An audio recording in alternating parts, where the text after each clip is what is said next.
And I'm going to be doing a direct imitation of a performance by contemporary Philadelphia-based jazz musician Ben Bennett. And in his performance, he holds the microphone and regards the audience while he narrates exactly what's happening from moment to moment as the performance unfolds. I'm going to be doing this with the exception that I've created a loop that's 3 minutes and 13 seconds long, and I'm going to be recording my voice into that loop starting right now. And I'm bringing my gaze back directly in front of me as I feel my weight evenly distributed between my feet. And I'm trying to put my left hand in as neutral a position as I can manage. And I'm noticing the tension of the pieces of fabric in my t-shirt that are tucked into my pants.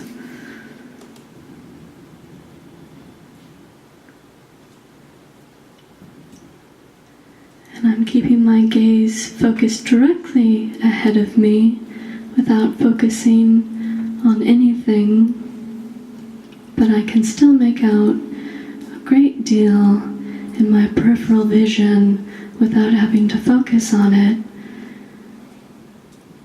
Mostly I am noticing suggestions of faces and eyes. And I'm hearing my incredibly dry tongue in my mouth that's being picked up by the microphone.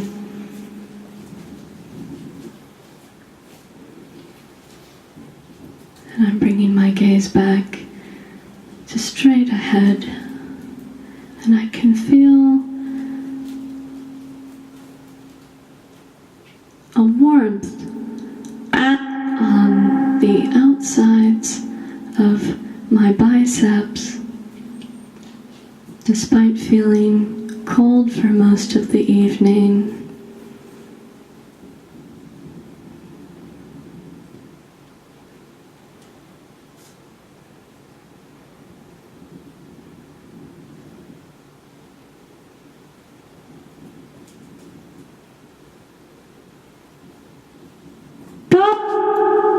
And I'm noticing a variety of light sources in this room, but most prominently the ones directly above me.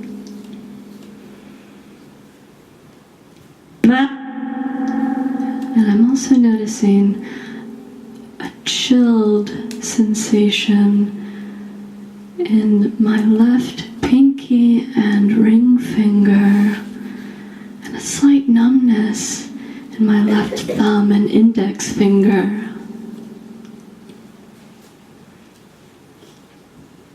But I think that will subside momentarily, or my attention will wander elsewhere. It's hard to tell.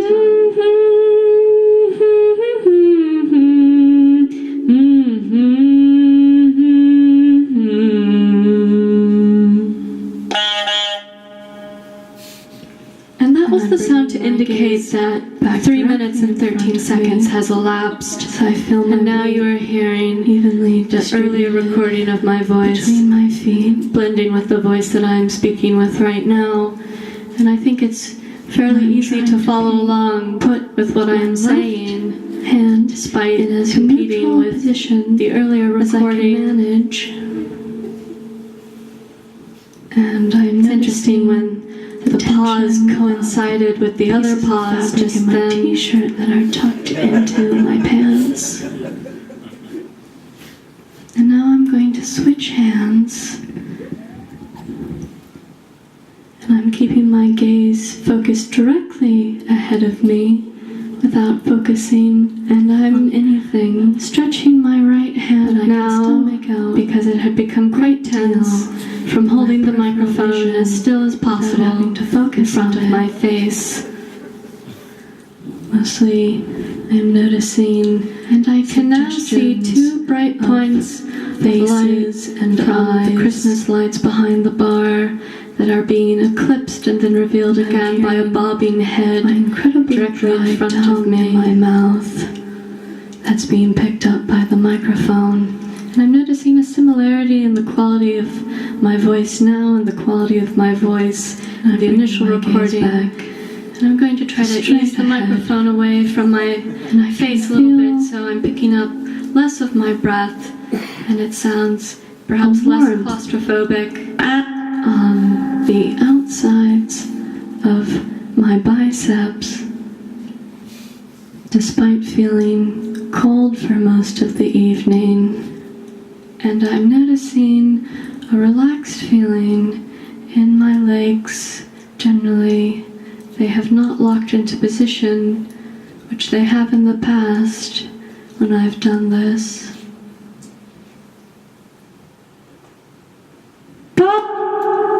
And I'm noticing a variety of light sources. My tongue is still fairly dry in my mouth, but it doesn't seem to be creating any sort of impediment to my speech. Friends all drop or shield, and I must make amen. Pinky and ring finger. Worked hard all my lifetime. My left no help from my friends. Oh Lord, but won't you buy me momentarily? Mercedes, my attention wander elsewhere. It's hard to tell.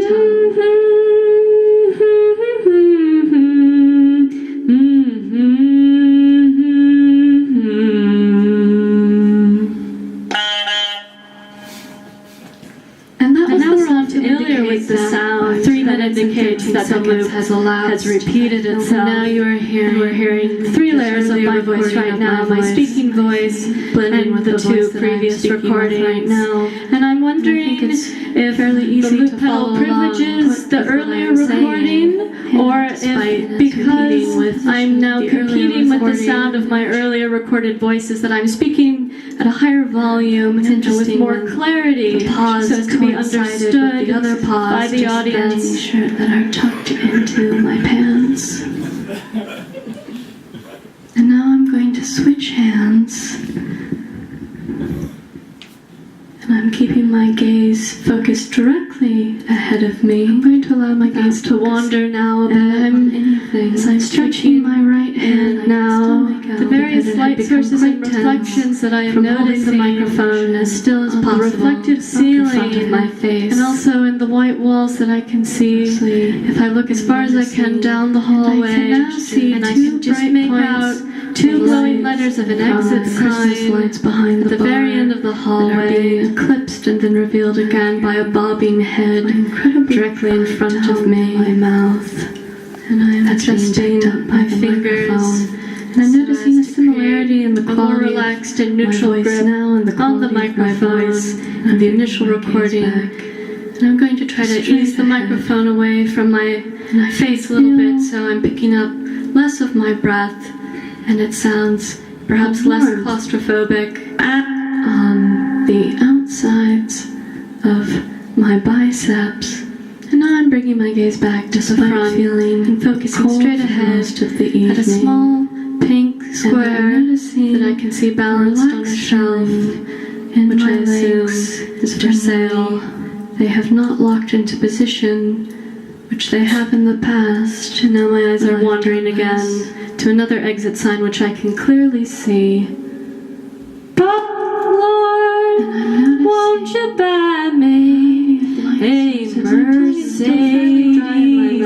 But it doesn't seem to be creating any sort of impediment to my speech. Friends all drive Porsches, and I must make amen. Pinky and worked hard all my lifetime, no help from my friends. Oh Lord, won't you buy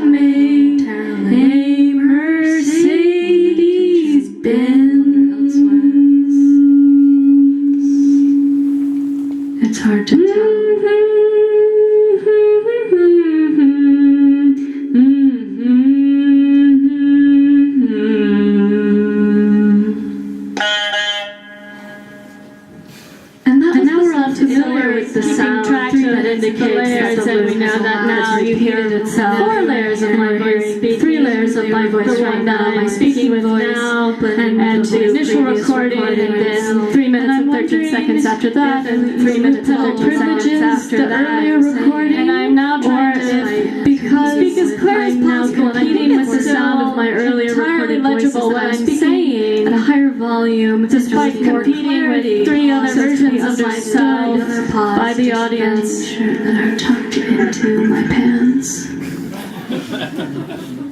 And now I'm going to switch hands. That pants refrain is pretty nice. I'm keeping my gaze focused directly ahead of me. I'm going to allow my gaze to wander now. A distortion as I touch my microphone is picking up the earlier various light sources and reflections that I've noticed into the earlier reflected ceiling, so that there is now sort of resonant, high-pitched sound as far as I can down the hallway that's accompanying the earlier recording. Glowing letters of an exit sign at the very end of the hall. And my tongue is not quite so dry anymore. By a bobbing head directly in front. It's certainly doing its job. And I'm adjusting my fingers. And I'm noticing a similarity in the relaxed and unsteadiness in my right hand as it is getting fatigued from holding this microphone in front of my face away from for over 10 minutes now.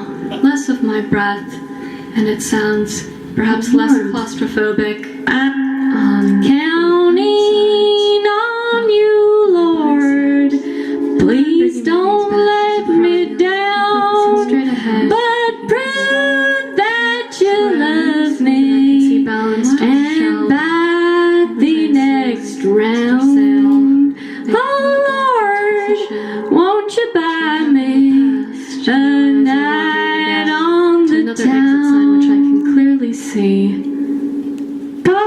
Lord, won't you buy me a Mercedes-Benz? It doesn't seem to be creating any sort of impediment to my speech.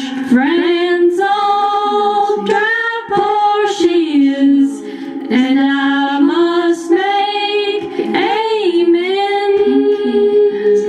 Worked hard all my lifetime, no help from my friends.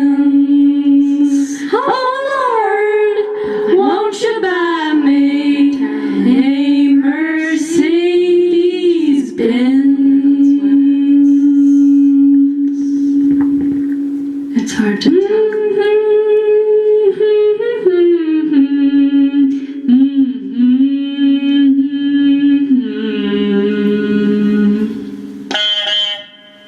Oh Lord, won't you buy me a Mercedes-Benz?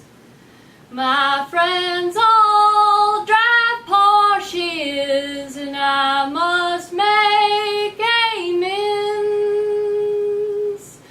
Worked hard all my lifetime, no help from my friends. Oh Lord, won't you buy me a Mercedes-Benz? Oh Lord, won't you buy me a color TV? Dialing for dollars is trying to find me, and I wait for delivery each day until 3. Oh Lord, won't you buy me a color TV? Oh Lord, won't you buy me a night on the town? I'm counting on you, Lord. Please don't let me down, but prove that you love me by the next round. Oh Lord, won't you buy me a night on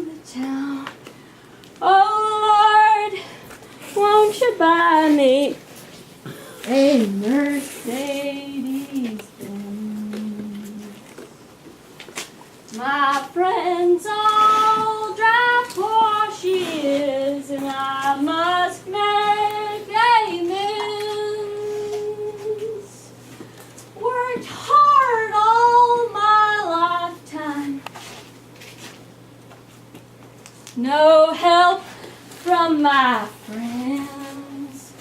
Oh Lord, buy me a Mercedes.